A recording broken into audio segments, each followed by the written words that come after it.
പെരിയാറിലെ മത്സ്യങ്ങൾ ചത്തുപൊങ്ങിയ സംഭവവുമായി ബന്ധപ്പെട്ട് വലിയ രീതിയിൽ നമ്മൾ ചർച്ച ചെയ്തുകൊണ്ടിരിക്കുകയാണ്. അതിനിടയിലാണ് ഇപ്പോൾ കൊച്ചി കുണ്ടന്നൂരിലും മത്സ്യങ്ങൾ ചത്തുപൊങ്ങിയതായി എന്നുള്ള പരാതി വരുന്നുണ്ട്. ഈ മത്സ്യങ്ങൾ ശ്വാസം കിട്ടാത്ത അവസ്ഥ പ്രകടിപ്പിച്ചതായി അവിടുത്തെ നാട്ടുകാരും കർഷകരും ഒക്കെ പറയുന്നുണ്ട്. കുഫോസ് ഫിഷറീസ് അധികൃതർ സ്ഥലത്തെത്തി പരിശോധന നടത്തുന്നുണ്ട്. പ്രദീപ് ജോസഫാണ് വിവരങ്ങൾ നൽകുന്നത്. പ്രദീപ്, ഇപ്പോൾ രണ്ടാമത്തെ ഒരു പരാതി എത്തുകയാണ്. എന്താണ് ഇവിടെ സംഭവിച്ചത്? അവിടുത്തെ ആൾക്കാർ എന്താണ് പറയുന്നത്? പരിശോധന ഏത് വിധത്തിൽ നടക്കുന്നു? പെരിയാറിലെ മത്സ്യക്കുരുതിയുടെ കാരണം എന്താണ് എന്ന് ഇനിയും ഒരു നിഗമനത്തിൽ എത്താനായിട്ടില്ല. അതിന് മുൻപേ തന്നെയാണ് കുണ്ടന്നൂർ കായലിൽ ഇത്തരത്തിലുള്ള മത്സ്യങ്ങൾ ചത്തുപൊങ്ങുന്നത് നാട്ടുകാരുടെയും അതുപോലെ തന്നെ കൂടുമത്സ്യ കൃഷി തൊഴിലാളികളുടെയും ശ്രദ്ധയിൽപ്പെട്ടത്. കരിമീൻ ഉൾപ്പെടെയുള്ള മീനുകളാണ് ഇവിടെ ചത്തുപൊങ്ങിയിരിക്കുന്നത്. മാത്രമല്ല വൈകിട്ടൊരു 4 മണിയോടുകൂടി മീനുകൾ ശ്വാസം കിട്ടാതെ പിടയുന്നതും തല മുകളിലേക്ക് ഉയർത്തി വെള്ളത്തിന് മുകളിലേക്ക് രക്ഷപ്പെടാൻ ശ്രമിക്കുന്നത് പോലെയൊക്കെ ഒരു അസ്വസ്ഥത പ്രകടിപ്പിക്കുന്നതെന്ന് കാണാമായിരുന്നു. എന്തായിരുന്നാലും നാട്ടുകാരും മരട് നഗരസഭയും അറിയിച്ചതിനെ തുടർന്ന് കുഫോസ് സർവകലാശാലയിൽ നിന്നുള്ള ഉദ്യോഗസ്ഥരും ഒപ്പം ഫിഷറീസ് വകുപ്പ് ജീവനക്കാരും സ്ഥലത്തെത്തി മീനുകളുടെയും ഒപ്പം വെള്ളത്തിൻ്റെയും ഒക്കെ സാമ്പിൾ ശേഖരിച്ചുകൊണ്ട് അവർ മടങ്ങുന്ന ദൃശ്യങ്ങളാണ് കാണുന്നത്.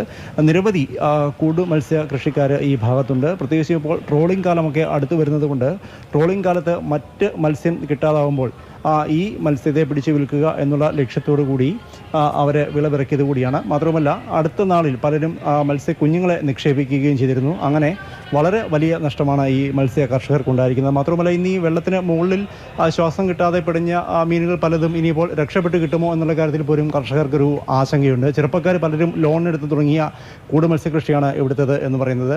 മത്സ്യത്തൊഴിലാളി കോൺഗ്രസിൻ്റെ ഭാരവാഹി കൂടിയായ ആന്റണി കളരിക്കൽ നമ്മളോടൊപ്പം ചേരുന്നുണ്ട്.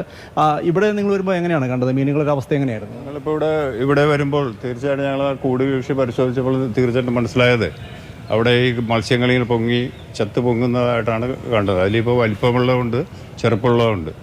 ഇത് പറയാനുള്ളത് എനിക്കറിയാമല്ലോ, പെരിയാറിലെ ഏറ്റവും വലിയ മത്സ്യക്കുരുതി വന്നതിന് ശേഷം ചിത്രപ്പുഴയിൽ കഴിഞ്ഞ ദിവസങ്ങളിൽ ഇതുപോലെ തന്നെ ചിത്രപ്പുഴ ഭാഗങ്ങളിൽ ഇതുപോലെ ഉണ്ടായെന്നാണ് പറയപ്പെടുന്നത്.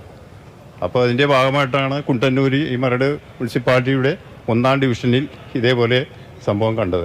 ഇവിടെ ഈ കൂടുമത്സ്യ കൃഷിയിൽ എന്തെല്ലാം മത്സ്യങ്ങളെയാണ് വളർത്തുന്നത്? ഇവിടെ പ്രധാനമായും കാളാഞ്ചിയും അതുപോലെ തന്നെ കരിമീനും അതുപോലെ തന്നെ തിലോപ്പിയാണ് ഏറ്റവും കൂടുതൽ പ്രധാനമായിട്ട് ഇവിടെ അവർ വളർത്തുന്നത്.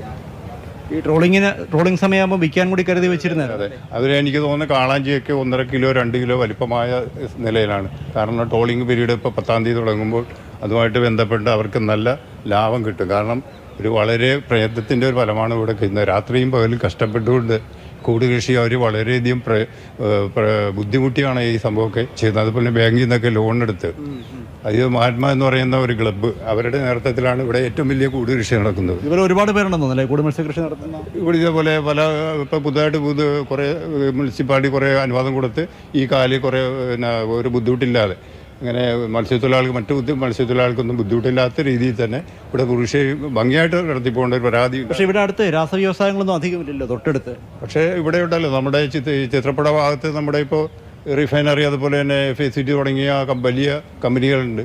തീർച്ചയായിട്ടും കുറെ കാലങ്ങളായി ഇതേപോലെയുള്ള ഇടയ്ക്ക് ഇങ്ങനെ ഒരു വർഷത്തിൽ ഒരു പ്രാവശ്യം.